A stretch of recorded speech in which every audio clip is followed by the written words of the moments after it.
Hello guys, welcome to education wire. ये वो wire है जो आपको डायरेक्ट कनेक्ट करता है स्टडी के साथ। तो चलिए स्टडी के साथ कनेक्ट होने के लिए हम लोग चलते हैं। तो इस लेक्चर में हम लोग का लेक्चर चल रहा था इलेक्ट्रिसिटी के ऊपर।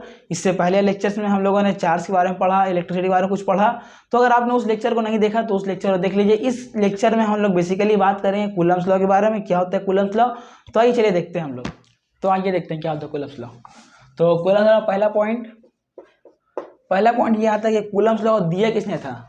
तो देखिए कूलम्स लॉ का सबसे पहले C.A. कूलम जो एक फ्रेंच साइंटिस्ट थे, इन्होंने हमें बताया था कूलम्स लॉ के बारे में। तो लिख सकते हैं Coulomb's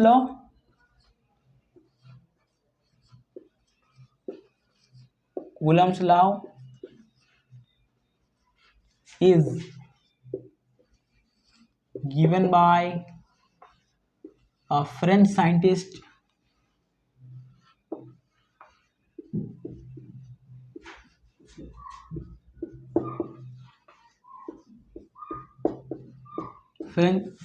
Coulomb's law is given by a French scientist C.A. Coulomb. C.A.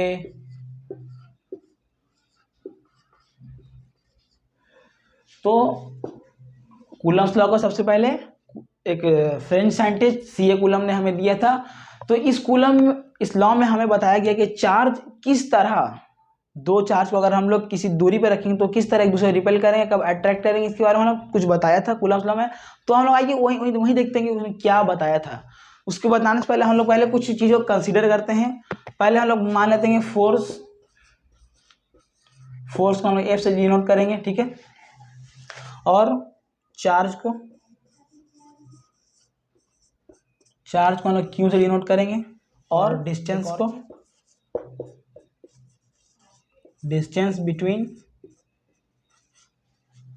Charges, इसको हम डिनोट करेंगे R से।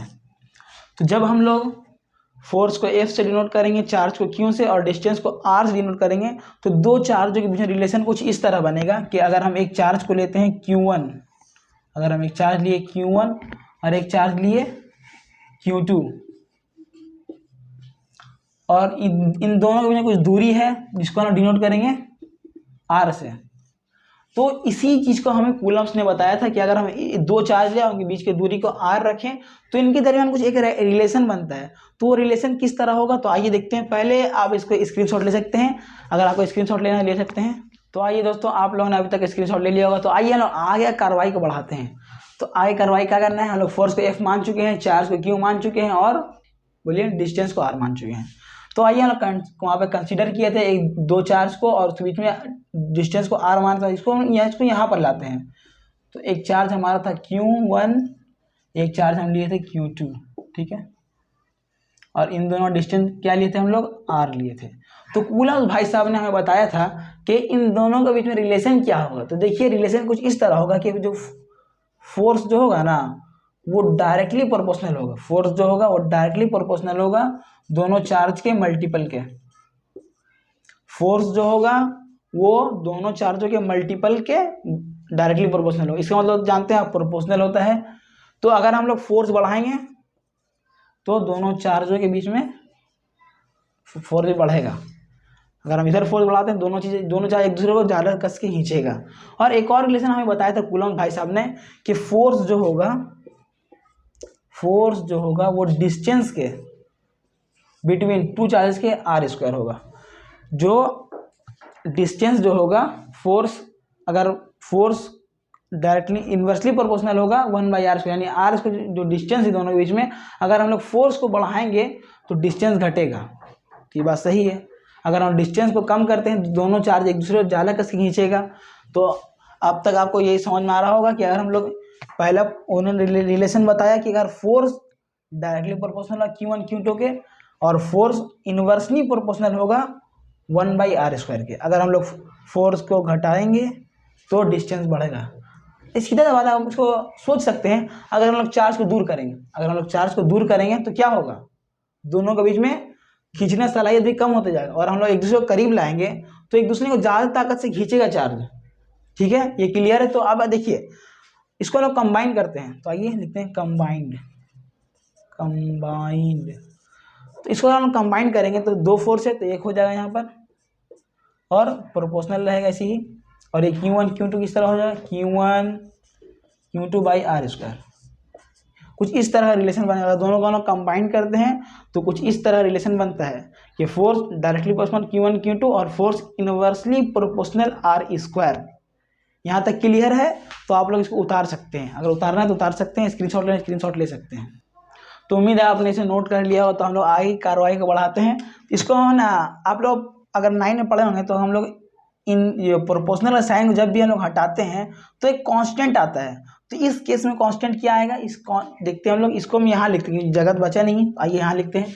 तो इस जगह हम लोग अगर कांस्टेंट लाना है तो कांस्टेंट क्या आएगा, कांस्टेंट यहाँ पर आएगा के, Q1 Q2 by r square. और ये के क्या है, ये के है यूनिवर्सल लॉ कांस्टेंट है। इसका वैल्यू क्या होता है, इसका वैल्यू होता है 9 × 10⁹ न्यूटन मीटर स्क्वायर पर कूलम स्क्वायर। इसका ये होता है, इसको आप याद कर सकते हैं।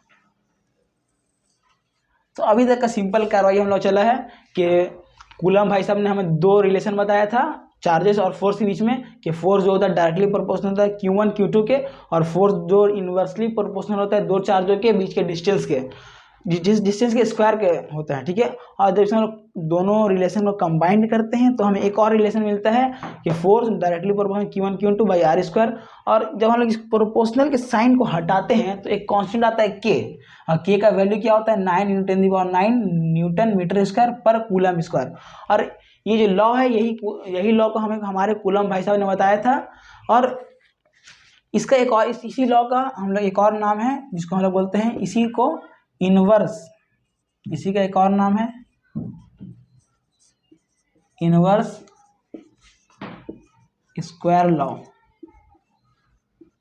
यही कूलम्स लॉ को हम लोग इनवर्स स्क्वायर लॉ बोलते हैं। अगर क्वेश्चन में आ गया कि इनवर्स स्क्वायर लॉ को आप डिराइव कीजिए तो आप गड़बड़ाइएगा ना, यही कूलम्स लॉ को यही इनवर्स स्क्वायर लॉ बोलते हैं। तो उम्मीद है आप लोग ये चीज़ समझ में आया होगा। अगर कोई भी दिक्कत है हम कमेंट कर सकते हैं। और आपने अगर पिछले लेक्चर नहीं देखा है तो आप जाकर पहले पिछले लेक्चर देखें, तब आपको ये समझ में आएगा।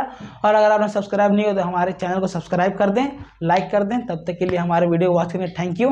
तो मिलते हैं इसके अगले लेक्चर में।